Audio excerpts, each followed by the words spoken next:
Hello everyone, this is Ashish Garg. Chemistry time channel में आपका स्वागत है। तो आज वाली क्लास में हम एक नया चैप्टर स्टार्ट करने वाले हैं, दैट इज इक्विलिब्रियम। इक्विलिब्रियम को दो पार्ट्स में क्लासिफाई किया गया। One is the chemical equilibrium, one is the ionic equilibrium. आज वाली क्लास में अपन स्टार्ट करने वाले हैं केमिकल इक्विलिब्रियम के बारे में। बच्चों को जनरली ये चैप्टर करते वक्त थोड़ा सा डिफिकल्टी फेस होता है, and from students perspective it is one of the difficult chapter in physical chemistry from students perspective, but I can bet sure यदि आप पूरी लेक्चर सीरीज देखेंगे केमिकल और आयनिक इक्विलिब्रियम का, तो आपको कहीं भी किसी भी क्वेश्चन में प्रॉब्लम नहीं आएगा। बने रहना बहुत जरूरी है। तो आज वाली क्लास में हम केमिकल इक्विलिब्रियम का फर्स्ट लेक्चर स्टार्ट करने वाले हैं। चलिए देखते हैं। तो बेसिकली आज का जो हमारा चैप्टर है that is chemical equilibrium।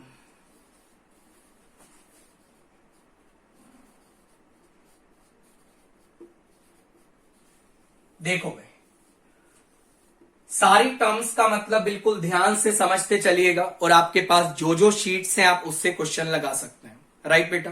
But पहले आपको कॉन्सेप्ट अच्छे से समझ आना जरूरी है। सबसे पहला point, there are two types of reaction।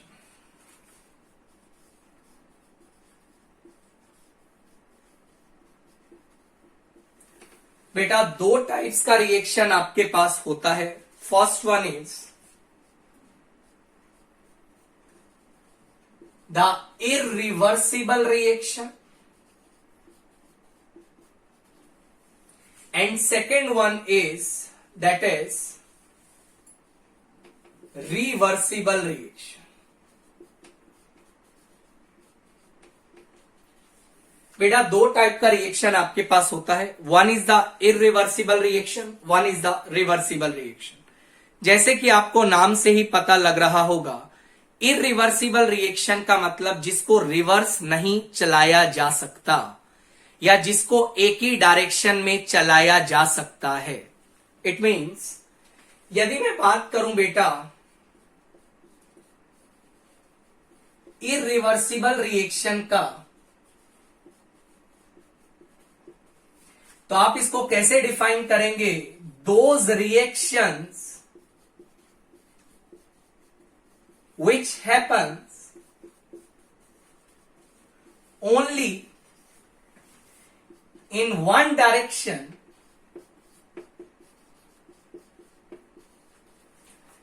is known as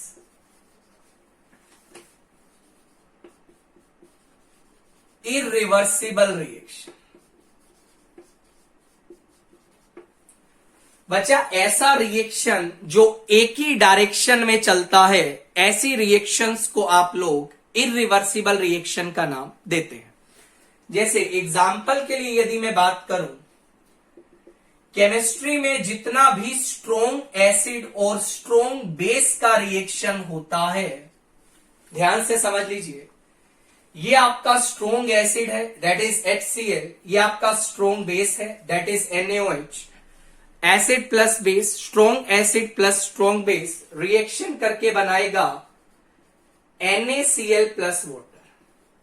बेटा जितना भी स्ट्रोंग एसिड स्ट्रोंग बेस का रिएक्शन है वो सारा आपका इरिवर्सिबल नेचर का होता है। This is first category. Second category का यदि मैं बात करूं, जितना भी प्रेसिपिटेशन रिएक्शन आपका होता है, मतलब ऐसा रिएक्शन जिसमें आपका प्रेसिपिटेट फॉर्मेशन होता है। लाइक मान लो बेटा आपके पास है AgNO3, इसमें आपने डाला सोडियम क्लोराइड। जब ये आपस में रिएक्शन करेगा तो AgCl का व्हाइट पीपीटी बनेगा प्लस बेटा सोडियम नाइट्रेट बनेगा। ये AgCl का आपका होता है व्हाइट पीपीटी।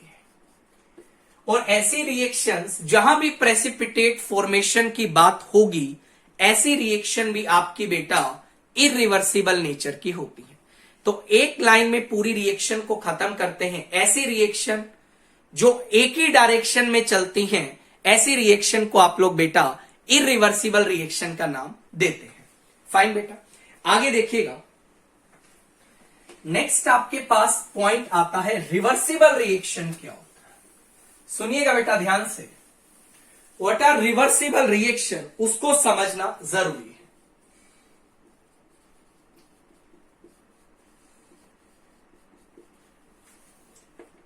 रिवर्सिबल रिएक्शन नाम क्या सजेस्ट कर रहा है? ऐसी रिएक्शन जिसको रिवर्स डायरेक्शन में चलाया जा सकता है, ऐसी रिएक्शन को आप लोग क्या बोलते हैं बेटा? Reversible reaction. इसका मतलब those reactions which happens in both the directions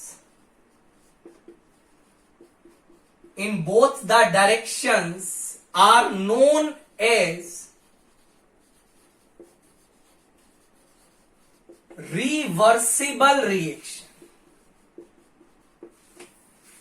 ऐसी रिएक्शन जिनको दोनों डायरेक्शन में चलाया जा सकता है, ऐसी रिएक्शन को आप लोग रिवर्सिबल रिएक्शन का नाम देते हैं। बहुत सारे एग्जाम्पल अपन के पास हैं, जैसे बेटा कैल्शियम कार्बोनेट को जब आप हीट करते हैं, calcium oxide solid plus CO2 मिलता है। सिमिलरली N2 का रिएक्शन जब H2 से होता है तो आपके पास अमोनिया गैस मिलती है। सिमिलरली SO2 गैस जब O2 से रिएक्शन करती है तो आपको सल्फर ट्राइऑक्साइड गैस बेटा मिलती है। ये सारे एग्जाम्पल जो हैं वो आपके किस कैटेगरी में आते हैं? रिवर्सिबल रिएक्शन की कैटेगरी में आते हैं। नेक्स्ट पॉइंट क्या है? Reversible reactions are represented by, इस तरीका से आप लोग रिवर्सिबल रिएक्शन को बेटा रिप्रेजेंट करते हैं। मतलब एक एरो फॉरवर्ड डायरेक्शन में जा रहा है और एक एरो बैकवर्ड डायरेक्शन में आ रहा है, राइट बेटा। नेक्स्ट पॉइंट देखिएगा, बेसिकली इक्विलिब्रियम चैप्टर में हम लोग जो पढ़ने वाले हैं, it's all about the study of reversible reaction. Equilibrium chapter में हम जितना भी रिएक्शंस डील करने वाले हैं, that all are reversible reaction. तो basically in this chapter we will study about reversible reactions। किन रिएक्शंस की बात करने वाले हैं हम बेटा? रिवर्सिबल रिएक्शन की बात करने वाले हैं। जैसे मान लीजिए मैं आपको एक रिएक्शन बताता हूं और उसको समझाने की कोशिश करता हूं। बेटा इस चीज को एक्सपेरिमेंटली भी देखा गया जो मैं आपको समझाने जा रहा हूं। हुआ क्या, एक कंटेनर में बेटा रिएक्शन चल रहा था, N2 प्लस H2 रिएक्ट करके अमोनिया दे रहा था। मतलब ये जबकि मैं बात बता रहा हूं जब आपके पास रिवर्सिबल रिएक्शन का जस्ट इंट्रोडक्शन हो रहा है। पहले लोगों को नहीं पता था रिवर्सिबल रिएक्शन क्या होती हैं, कैसे होती हैं। तो ऑब्वियसली बेटा कोई ना कोई एक्सपेरिमेंट करना पड़ेगा जिसकी हेल्प से पता लगाया जा सके कि रिवर्सिबल रिएक्शन होती भी है या नहीं होती, राइट। तो हुआ क्या, N2 और H2 का रिएक्शन करवाया तो आपके पास बेटा अमोनिया बना। ये बहुत पहले की बात है, उस वक्त लोगों ने ये एज्यूम कर लिया था कि अमोनिया आपके पास बन चुकी है, राइट। तो क्या हुआ, बाहर से एक इंसान ने इस मिक्सचर के अंदर बेटा D2 गैस को डाल दिया। किसको डाला? D2। मेरी बात सुनिएगा, N2H2 का पहले रिएक्शन होने दिया, अच्छे से रिएक्शन होता गया होता गया होता गया। After 1 hour 2 hour 3 hour 4 hour के बाद आपने बाहर से क्या किया, D2 को ऐड किया। और सुनिएगा बेटा, when D2 is added, then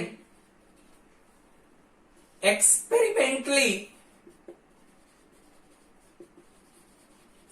we obtained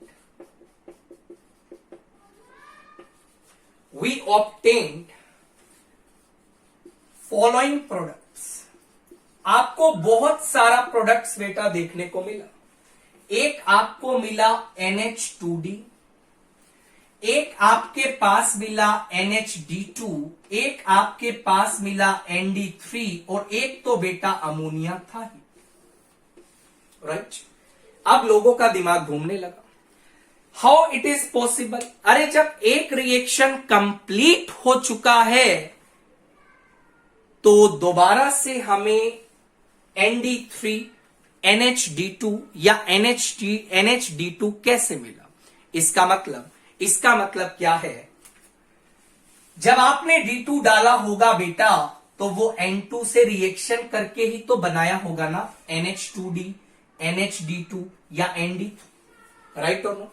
जब आपने बाहर से D2 डाला मतलब उस मोमेंट पे अमोनिया तो प्रेजेंट थी और उस मोमेंट पे अमोनिया के साथ साथ बेटा N2 और H2 भी प्रेजेंट था।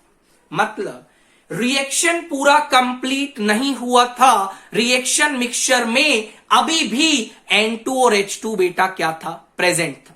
ये कैसे पता लगा, बिकॉज जब आपने D2 डाला then we are getting these products, और ये प्रोडक्ट्स कब मिल सकते हैं, जब रिएक्शन मिक्सचर में N2 ऑलरेडी प्रेजेंट हो, राइट और नॉट। दैट्स व्हाई यहां से ये प्रूफ किया गया कि ये जो हेबर्स प्रोसेस में रिएक्शन आपकी देखी जाती है N2 plus H2 it gives ammonia, this reaction moves in both forward as well as in backward direction, right बेटा।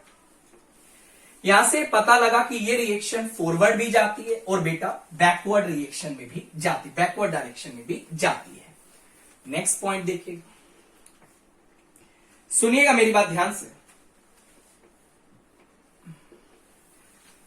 नेक्स्ट टर्म में एक्सप्लेन करने जा रहा हूं रेट ऑफ रिएक्शन। बेटा रेट ऑफ रिएक्शन को एक सिंपल टर्म में बोलूं तो it tells us about the speed of chemical reaction. बच्चा जो रेट ऑफ रिएक्शन, यदि मैं रेट की बात करूं, रेट का मतलब वो किसी केमिकल रिएक्शन का स्पीड बताने वाला है, राइट।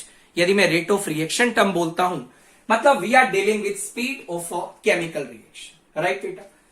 इस टर्म को हम मैक्सिमम पढ़ने वाले हैं केमिकल काइनेटिक्स में। तो सर यहां पे आपने ये टर्म क्यों पढ़ाई, आपको बहुत छोटा सा इंफॉर्मेशन होना जरूरी है। कभी भी मैं रेट लिखूंगा इन टर्म्स ऑफ रिएक्टेंट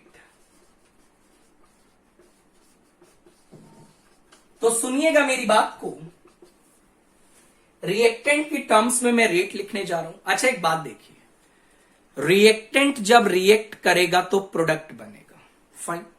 मतलब आई कैन से टाइम के साथ साथ रिएक्टेंट का कंसंट्रेशन क्या करेगा, डिक्रीज करेगा, बिकॉज रिएक्टेंट तो फाइनली कम हो रहा है और प्रोडक्ट आपका बनता जा रहा है। या फिर आप बोल सकते हैं बेटा टाइम के साथ साथ प्रोडक्ट का कंसंट्रेशन क्या करेगा, इंक्रीज करेगा। तो रेट को मैं कैसे डिफाइन कर रहा हूं in terms of reactant, that is minus dN by dt। What is dN, सुनिएगा, change in moles of reactant divide by change in time. बहुत बढ़िया। सिमिलरली यदि मैं रेट को डिफाइन करूं इन टर्म्स ऑफ प्रोडक्ट, तो बेटा प्रोडक्ट के टर्म में आप कैसे डिफाइन करोगे, dN बाई dt। इसको आप R कर लीजिए, इसको आप P कर लीजिए, राइट बेटा। बिकॉज टाइम के साथ साथ मुझे बताइए प्रोडक्ट का कंसंट्रेशन क्या करेगा, इंक्रीज करेगा। प्रोडक्ट्स के मोल क्या करेंगे, इंक्रीज करेंगे। रिएक्टेंट्स के मोल क्या करेंगे, डिक्रीज करेंगे। तो जब भी आपको रेट को प्रोडक्ट की फॉर्म में लिखना हो तो it will be of positive sign, और जब भी आपको रेट को रिएक्टेंट की फॉर्म में लिखना हो तो यहां पे आप किस साइन का यूज करने वाले हैं बेटा, नेगेटिव साइन का आप लोग यूज करने वाले हैं। बहुत अच्छे। ये क्या रिप्रेजेंट करता है, that is change in moles of product divide by, मेरी बात सुन लीजिए ध्यान से, change in time. राइट बेटा, राइट और नॉट? फाइन. होता क्या है, यदि मैं बात करूं रिवर्सिबल रिएक्शन का, मेरी बात आप ध्यान से समझते चलिएगा. यदि मैं रिवर्सिबल रिएक्शन का बेटा बात करता हूं, for reversible reaction we define the rate of forward reaction as well as the rate of backward direction. बेटा रिवर्सिबल रिएक्शन के लिए हम लोग क्या करते हैं, आप फॉरवर्ड रिएक्शन का रेट पे डिफाइन करते हैं, आप बैकवर्ड रिएक्शन का रेट पे डिफाइन करते हैं. कैसे डिफाइन करते हैं अभी उसका डिस्कशन किया जाएगा. बट यदि मैं बात करूं for irreversible reaction, we define only the rate for forward direction. Because आप जानते हैं इरिवर्सिबल रिएक्शन बेटा एक ही डायरेक्शन में जा रही है, and I am assuming product का फॉर्मेशन हो रहा है. दैट्स वाई इरिवर्सिबल रिएक्शन के लिए आप हमेशा फॉरवर्ड डायरेक्शन का रेट लिखते हैं, फॉरवर्ड रिएक्शन का रेट लिखते हैं. बट रिवर्सिबल रिएक्शन के लिए आप लोग forward as well as backward reaction के रेट को क्या करते हैं बेटा, डिफाइन करते हैं. फाइन बेटा. नेक्स्ट देखिएगा, जैसे मान लो यार एक रिवर्सिबल रिएक्शन है A plus B, it is giving C plus D. ये रिएक्शन आपका हो गया, ये रिएक्शन आपका हो रहा है और आप पहुंच गए एट इक्विलिब्रियम कंडीशन पे. अब ध्यान से सुनिएगा, ए और बी ने आपस में रिएक्ट किया, आपके पास सी और डी मिल गया. तो होगा क्या, जैसे ही इक्विलिब्रियम आपको अचीव होगा, जैसे ही इक्विलिब्रियम आपको अचीव होगा, एट इक्विलिब्रियम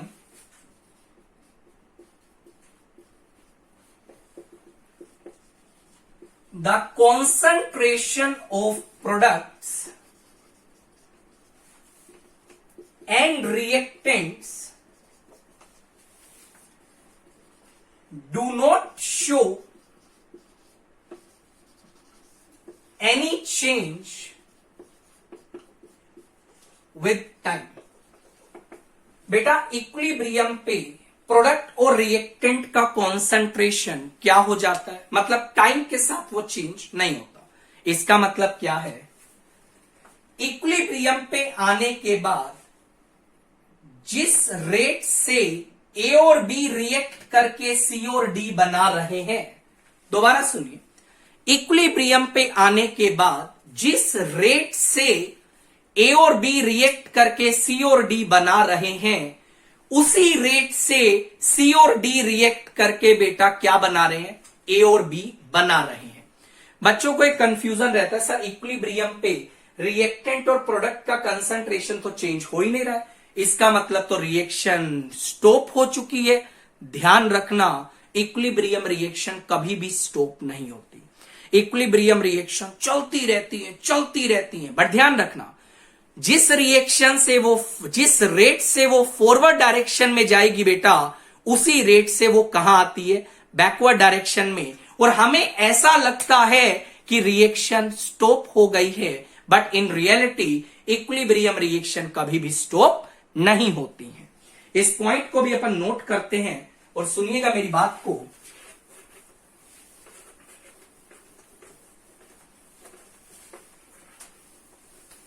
सुनिएगा ध्यान से,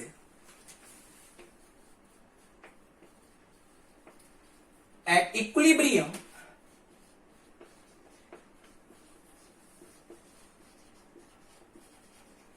rate of forward reaction is equal to rate of backward reaction. Next point देखिएगा,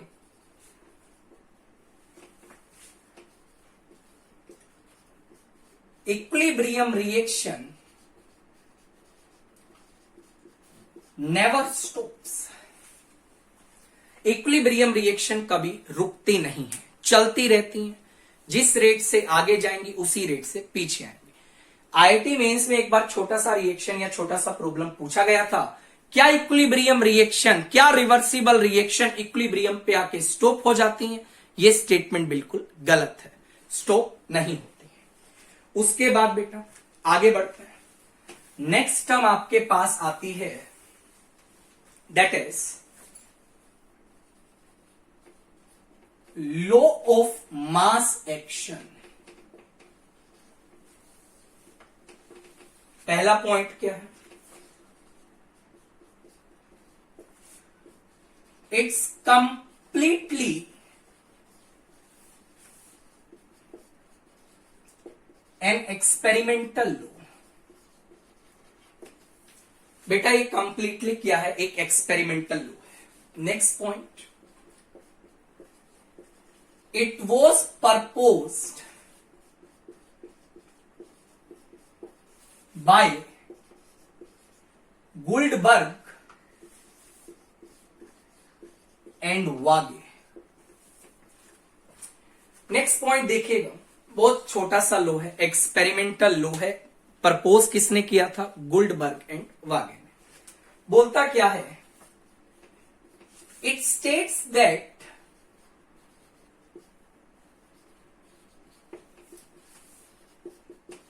rate of a reaction is directly proportional to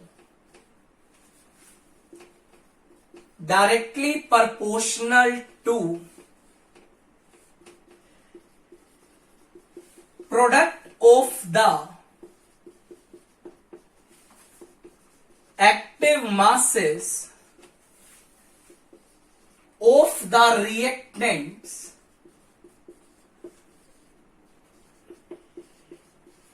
raised to the power its stoichiometric coefficient।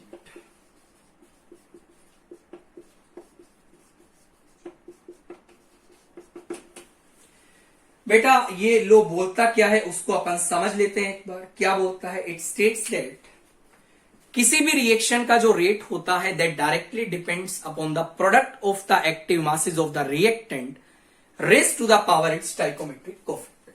अब आपके दिमाग में सवाल आता है, सर सारी टर्म्स ठीक है, एक्टिव मास का मतलब क्या होता है? इसको समझना जरूरी है। देखिएगा बेटा, सारी टर्म्स को ध्यान से समझते चलिएगा, कनेक्टिविटी बहुत जरूरी है। What is the meaning of active mass?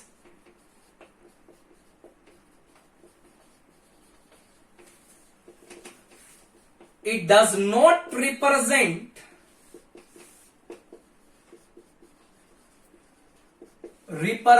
The actual mass of the substance. ये किसी सब्सटेंस का एक्चुअल मास नहीं बताता है। एक ही लाइन में मैं पूरी बात को खत्म करूंगा। एक्टिव मास जो होता है that is directly proportional to quantity of the substance. बेटा एक्टिव मास किस पे डिपेंड करता है? किसी भी सब्सटेंस की क्वांटिटी पे डिपेंड करता है। जैसे क्वांटिटी से क्या मतलब है? मान लो बेटा आपको आइडियल गैस दिया है। आइडियल गैस के केस में आप लोग एक्टिव मास को प्रेशर से रिप्लेस कर सकते हो। ध्यान से समझिएगा, एक्टिव मास किस पे डिपेंड करता है? क्वांटिटी ऑफ सब्सटेंस पे। आइडियल गैस के लिए आप एक्टिव मास को किससे रिप्लेस कर सकते हैं? प्रेशर से। यदि मान लो बेटा आपको सॉल्यूशन दिया है, उस केस में एक्टिव मास को आप रिप्लेस कर सकते हो कॉन्सेंट्रेशन से, राइट बेटा। यदि मान लो बेटा आपको सॉलिड्स या फिर आपको प्योर लिक्विड दिया है, मेरी बात सुन लीजिए, सॉलिड और प्योर लिक्विड के लिए बेटा जो एक्टिव मास का वैल्यू होता है that is equal to 1। Means while writing the expression of rate we do not have to consider the solid and the pure liquid because their active masses is always is equal to 1। इनके active masses हमेशा किसके equal होते हैं बेटा? 1 के equal होते हैं, right बेटा। जैसे मान लो आपको बोला गया आयरन सॉलिड, दिमाग में आ जाएगा बेटा एक्टिव मास इसका 1 लेना। आपको बोला गया कैल्शियम कार्बोनेट सॉलिड, दिमाग में आ जाएगा एक्टिव मास 1 है। Calcium oxide solid 1। मान लो बोला वाटर लिक्विड लिया, प्योर लिक्विड भी लेंगे एक्टिव मास 1 आएगा। मान लो बेटा इथानोल लिया, प्योर इथानोल लिया, एक्टिव मास अगेन क्या आएगा? 1 आएगा। यदि मान लो कोई सॉल्यूशन दिया है तो उस केस में आप लोग क्या करेंगे? एक्टिव मास को कॉन्सेंट्रेशन से रिप्लेस करने वाले हैं। तो एक लाइन में आप ध्यान रखिएगा, एक्टिव मास क्वांटिटी पे डिपेंड करता, जैसे जैसे सब्सटेंस का क्वांटिटी बढ़ेगा एक्टिव मास पे इंक्रीज करेगा। आइडियल गैस के लिए एक्टिव मास को आप प्रेशर से रिप्लेस करिए, सॉल्यूशन के लिए आप एक्टिव मास को कंसंट्रेशन से रिप्लेस कर सकते हैं। सुनिएगा नेक्स्ट पॉइंट सुनिएगा, मेरी बात ध्यान से।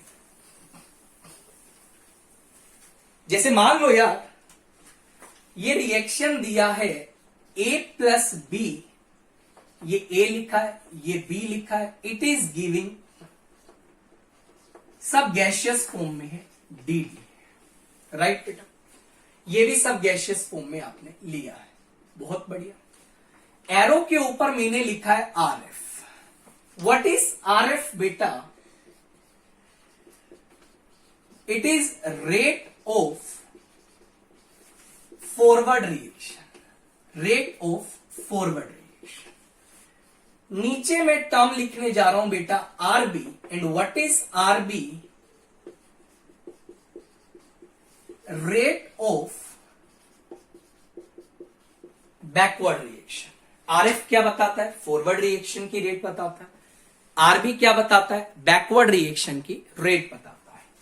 ध्यान से सुनिएगा, according to law of mass action, यदि मैं लॉ ऑफ मास एक्शन के अकॉर्डिंग देखूं तो उसने क्या बोला था बंदे ने? रेट ऑफ रिएक्शन जो होता है that is directly proportional to. मान लो बेटा यहां मैं RF की बात कर रहा हूं, किसकी बात कर रहा हूं? फॉरवर्ड रिएक्शन की रेट की बात कर रहा हूं। यदि मैं फॉरवर्ड रिएक्शन की बात करूंगा तो इसके लिए रिएक्टेंट का काम कौन करेगा? A और B करेगा।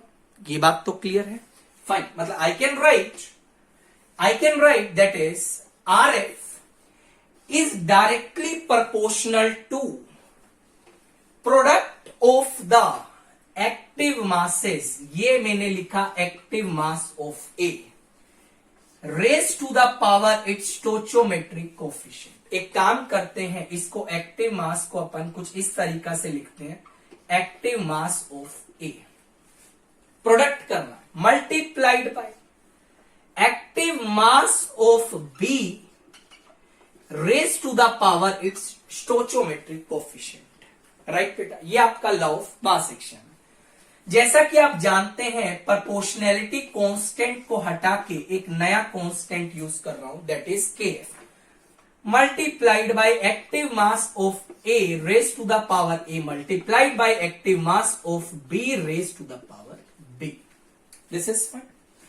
What is KF? It is forward rate constant, forward rate constant, right बेटा। तो इस तरीका से आप RF को लिखेंगे। सिमिलरली मान लो बेटा आपसे बोला गया RB को लिख के दिखाइए that is directly proportional to. समझिएगा, यदि मैं बैकवर्ड रिएक्शन की बात करता हूं तो उस केस में बैकवर्ड रिएक्शन के लिए रिएक्टेंट का काम कौन करेगा? C और D करेगा। I can write RB is directly proportional to active mass of C raised to the power C multiplied by active mass of D raised to the power D. I think आपको ये बात समझ आ रही होगी। तो RB को अपन लिख सकते हैं it is KB active mass of C raised to the power C active mass of D raised to the power D. And what is KB आप जरूर पूछेंगे, इट इज बेटा बैकवर्ड रेट कांस्टेंट, राइट। तो इस तरीका से आप forward और बैकवर्ड रिएक्शन की रेट को लिखने वाले हैं। This is fine. नेक्स्ट देखिएगा, मेरी बात ध्यान से सुनते चलिएगा बेटा। मान लो आपको ये पर्टिकुलर इक्वेशन दिया है, 3A gas it gets converted into 2B gas। ये आपका RF है, ये आपका RB है। एग्जामिनर ने आपसे पूछा RF और RB आप लोग लिख के दिखाइए। What I will write, RF is directly proportional to active mass of A, या इसको ऐसा लिख सकते हैं एक्टिव मास ऑफ A।